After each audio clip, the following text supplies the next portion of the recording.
Hello everyone, welcome to SR Commerce classes. Today we are going to start a new series of class 12th economics और इसमें जो पहला chapter हम start करने जा रहे हैं वो नेशनल इनकम है। आपको इन सीरीज सारे वीडियोस मिलेंगे, इसी में नेशनल इनकम के वीडियोस भी मिलेंगे और एक्चुअली पूरे कोर्स के वीडियोस मिलेंगे। तो चैनल को लाइक सब्सक्राइब करना ना भूलें और लाइक और सब्सक्राइब तभी करें जब आपको जो इस चैनल पे कंटेंट दिया जा रहा है वो समझ में आए। ठीक है, तो स्टार्ट करते हैं। आज का टॉपिक है नेशनल इनकम। सबसे पहले बात आती है कि नेशनल इनकम होती क्या है, नेशनल इनकम है क्या। अगर किसी लेमैन से पूछेंगे एक देश की इनकम, वो हमारी क्या है, नेशनल इनकम।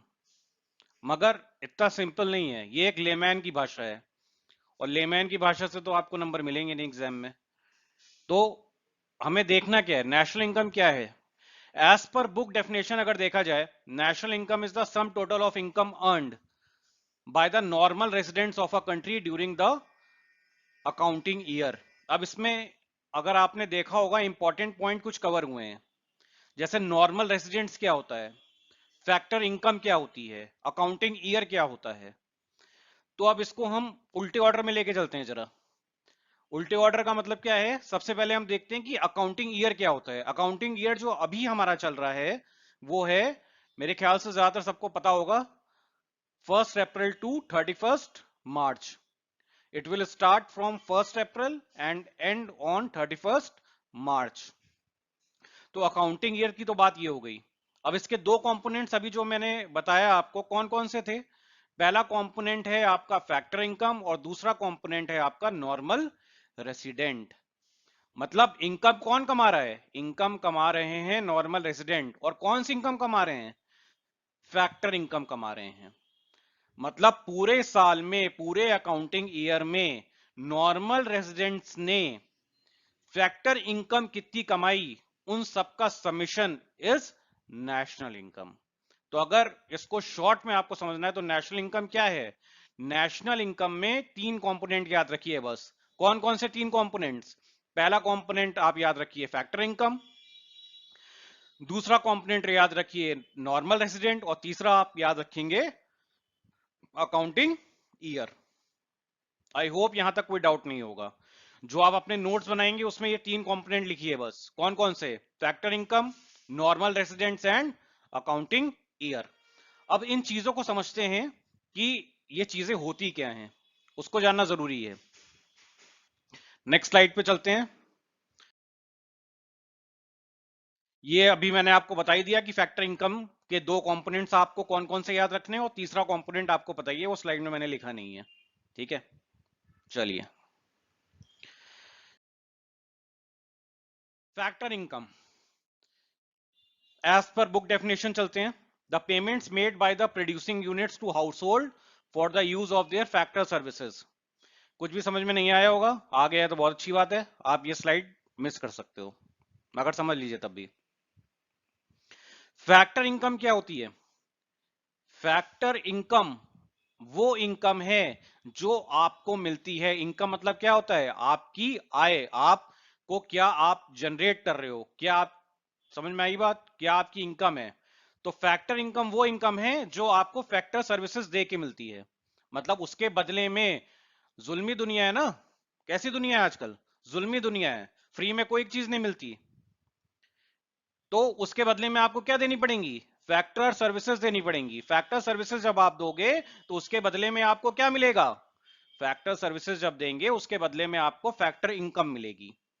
और फैक्टर इनकम चार तरीके की होती हैं, ब्रॉडली चार तरीके की होती हैं, वैसे तो कई तरीके की हैं, मगर जो आपके कोर्स कंटेंट में वो बताया जा रहा है। पहला है कंपनसेशन ऑफ एम्प्लॉइज। आप कहीं पे जॉब कर रहे हो, अगर आप कहीं पे जॉब कर रहे हो तो जो सर्विसेज आप दे रहे हो ना, जॉब पे जाओगे सर्विसेज प्रोवाइड करोगे, उसके बदले में जो इनकम मिलेगी उसको क्या कहते हैं, कंपनसेशन ऑफ एम्प्लॉइज, COE। उसको क्या कहते हैं, लेमैन की भाषा नहीं बताई जा रही है यहाँ पे कि सैलरी मिलती है, DA मिलता है, वो सब नहीं। इन टोटल हम समझ रहे हैं कंपनसेशन ऑफ एम्प्लॉइज। तो जो आप जॉब कर रहे हो, उस जॉब से जो आपको इनकम जनरेट हो रही है उसको हम क्या कह रहे हैं, कंपनसेशन ऑफ एम्प्लॉइज। सेकेंड चीज क्या है, रेंट मतलब आपकी कोई प्रॉपर्टी है, उसको आपने किस पे दे दिया, किराए पे दे दिया, उससे क्या जनरेट होगा, उससे आपको जनरेट हो रहा है rent. Third one is interest, आपने कहीं पैसा दे दिया, उस पे आपको क्या मिल रहा है, ब्याज मिल रहा है, इंटरेस्ट मिल रहा है। And last one is what, last one is profit. आपका कोई बिजनेस है, उससे आप इनकम जनरेट कर रहे हो, वो आपका क्या है, प्रॉफिट है, मुनाफा है। तो बेसिकली फैक्टर इनकम को हमने 4 पार्ट्स में डिवाइड किया। First part is compensation of employ, second part is rent, third one is interest and fourth one is profit. Any doubt होगा तो कमेंट सेक्शन में लिख के बता दीजिएगा, डाउट क्लियर कर दिया जाएगा नेक्स्ट वीडियो में। आगे चलते हैं। Now comes the part who are normal residents. Who are normal residents? तो normal resident it's said to be one who ordinarily resides in the country. Ordinarily, ordinarily का क्या मतलब है? ऐसा नहीं, ordinarily का ये मतलब नहीं है कि अगर सिर नीचे और पैर ऊपर एक बंदा है उसको हम ordinary नहीं मानेंगे। जो नॉर्मली एक कंट्री में बंदा रिसाइड कर रहा है वो क्या माना जाएगा, नॉर्मल रेसिडेंट माना जाएगा। मगर सेकंड लाइन में ही क्रक्स है इसका, पहली लाइन में कोई क्रक्स नहीं है। सेकंड लाइन क्या कह रही है, who centre of economic interest, कहां पे लाई कर रहा है, उस कंट्री में। इकोनॉमिक इंटरेस्ट का मतलब क्या होता है, इकोनॉमिक इंटरेस्ट का मतलब होता है उस जगह से आपको क्या मिल रही है, इनकम जनरेट हो रही है, उस पर्टिकुलर जगह से आपकी इनकम जनरेट हो रही है, कोई फाइनेंशियल फायदा मिल रहा है आपको, तो ही वो नॉर्मल रेसिडेंट में कहलाएगा। फॉर एग्जाम्पल मैं यहां से चला गया, मैं इंडिया का रेसिडेंट हूं, मैं चला गया यूएसए और मैंने वहां जाके अपना एक बिजनेस सेटअप कर लिया और मैं वहां पे इनकम जनरेट करने लग गया उस बिजनेस से, तो मेरा इकोनॉमिक इंटरेस्ट उस कंट्री में लाए हो गया ना, वहां पे मैं पैसे कमाने गया हूं, मेरा इकोनॉमिक इंटरेस्ट वहां पे है, तो मैं वहां का नॉर्मल रेसिडेंट कहलाऊंगा। वैसे ही इंडिया कोई बंदा आया बाहर से, वो इंडिया में आके पैसे कमा रहा है अगर, तो उसका इकोनॉमिक इंटरेस्ट कहां लाई कर रहा है, इंडिया में लाई कर रहा है, तो वो क्या कहलाएगा, वो कहलाएगा नॉर्मल रेसिडेंट। बात समझ में आई।